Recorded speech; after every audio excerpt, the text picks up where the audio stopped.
Well, hello and happy Friday. Welcome back to Let's Discuss. Hey, this is today's video is actually going to be hopefully helpful, hopefully not too boring, so I won't make it very long, but it's in response to one of the comments I got on yesterday's video about the national debt and the fact that we've got to do something about it and and we need politicians that will actually do something about it and not talk about it. But this is one of the things that they talk about that I want to cover today, just so you know a little bit more, because none of us, well, most of us are not economists. But this is a tool that they use, that they look at. You may hear it referred to, and that's the Laffer Curve. Laffer. Look it up. And it is, in theory, a, uh, uh, a fairly simple thing to describe. Okay. And what it is what the government tends to look at in maximizing their tax revenues from us, meaning that um, they look at this when they are determining tax rates. Now, that's where some of the disagreements come from, because you have some in the government that feel we if they tax people and corporations more, then that will lead to more tax revenue. And if they tax, and then you have others that say if you tax them less, it will actually lead to more revenue because it stimulates growth and there's more profit because companies and people can invest more into things, and therefore there's more profit, so lower tax rate, but more revenue. And that's actually what we saw during, I know there's a lot of, some of you won't agree with it, okay, but the truth is, in the last administration under Trump, when he cut the corporate tax rate, there was a lot of hoopla about it. There were a whole lot of people that were unhappy that tax rates were cut. But guess what? The government actually got more money. Tax revenue actually went up after the tax cuts. They did not go down because of the tax cuts. And that's because less money was going to the government, more money could be put back into people's businesses and into their pockets, which meant they could spend more on things and generate more revenue. And so the government got more money, even though the tax rate was lower. Okay.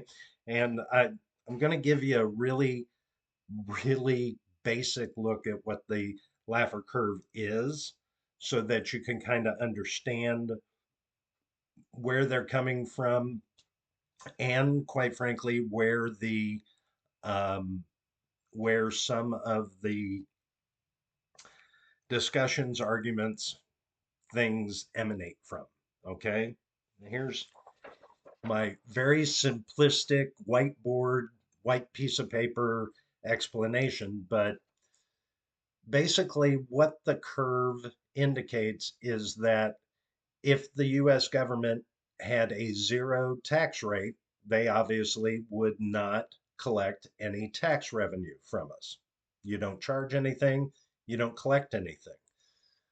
The opposite side of the curve is if the government took everything that you earned, there actually would be no money to collect, because why would you work? Why would you earn money if all you were doing was giving it back to the government? Makes sense?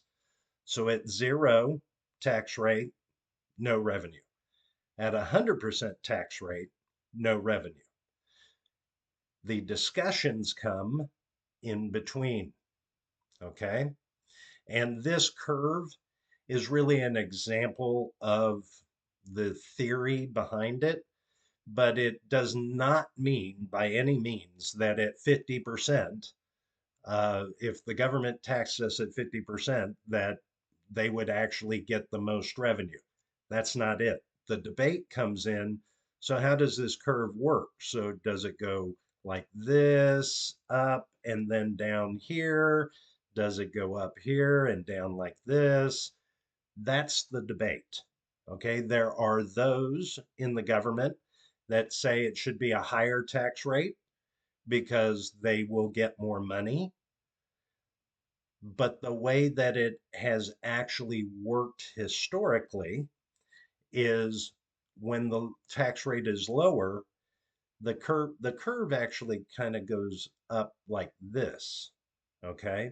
Simply because when people and corporations get to keep more money, they generate more profits, more investment.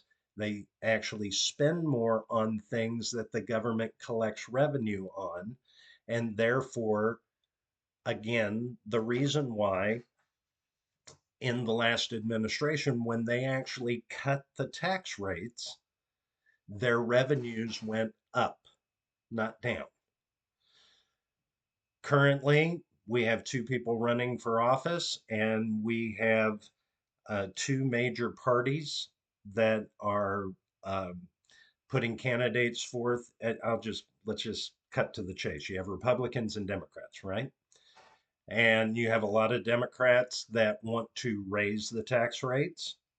You have a lot of Republicans that actually are saying we should lower the tax rates.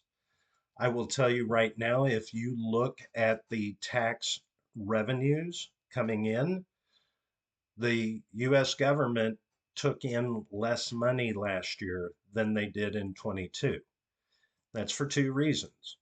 One is the current administration talked about raising rates, which meant that people started saving more, trying to save more. Corporations didn't spend more because they needed to have reserves in case, of course, they were going to have increased tax rates. Also, as we're all experiencing, the economy is in a really bad place. And when people don't make money, government can't tax us, right? When corporations are not making money, government can't tax us. I mean, they're talking about putting price caps on things, which historically has never worked. Ask the Soviet Union, didn't work. Didn't work in Venezuela. Doesn't work in any third world country that puts cap rates on. What it does is it creates shortages because if people can't make money producing something, they won't produce it. Why spend the money to do it if they can't make a profit? And there's no incentive for anyone that is making a profit. There's really no incentive if there's a cap on what they can charge for it. There's no incentive for them to lower their cost to make a bigger profit margin because they there's no downward pressure on what they can sell it for because there's a cap. They know they're going to get that, so why make things better? I'm getting off the subject from the curve. Here's what we need to look at. If you look at the historical numbers, okay, when people, individuals, and that includes corporations too, because they're entities, they're individuals, um, when they have the chance to keep more of their money, yes, they will save some of that money, but they'll also spend it because they want to make more money. So they'll reinvest in things. You and I might put money in stocks. We might put money in a CD. Well, guess what? Government taxes the profits that we get. You know, the interest you earn on a CD, your bank account, government taxes you on that. If you have more money in a CD, you're earning more money, government makes more money. If you don't have any money, government doesn't have anything to tax. That's why you normally see a decrease in taxes lead to higher revenue because people are able to generate profits. Individuals can do it. Corporations do the same thing. They reinvest in their business. There's they generate more profit. You know, it fuels additional revenue for everybody versus taking it away from somebody. For those of you that don't pay any taxes, you know, good for you.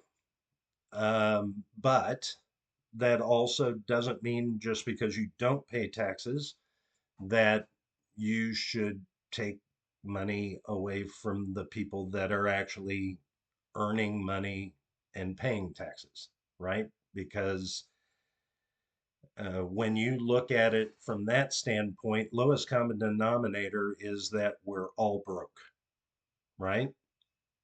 Um, People have to be able to keep money to be able to spend money. It's just plain and simple economics. Look up this curve.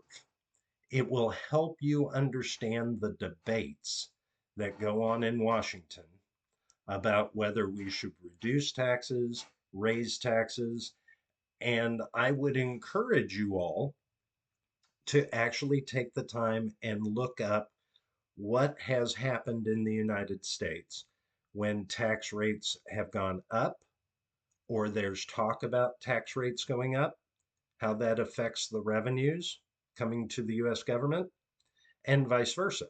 When tax rates have gone down, how does that affect the total revenue coming to the government? Now, look, I I am one of those that likes paying as little tax as as I legally can.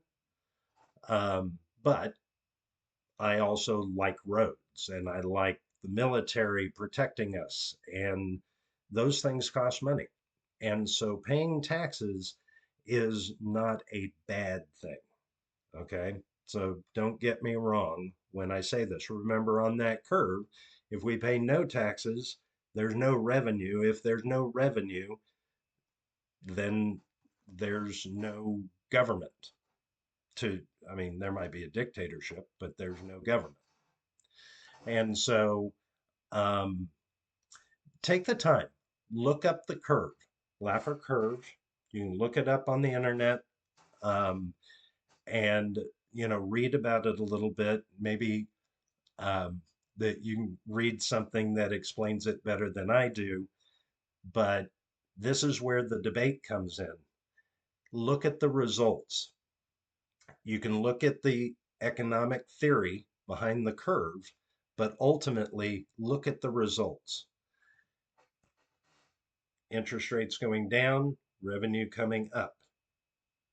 Interest rates going up, revenue doesn't go up. Just look at the historical numbers. It will tell you which policies work better. Okay. Um, would love your comments, gentle, kind criticisms, but definitely give me feedback on this video, or I go back to the video 2 days ago on the preamble. And do you think that the government's actually living up to their responsibilities and duties under the Constitution? Would love your feedback. Thank you so much. Hope you all have a great weekend, and we'll see you again on Monday.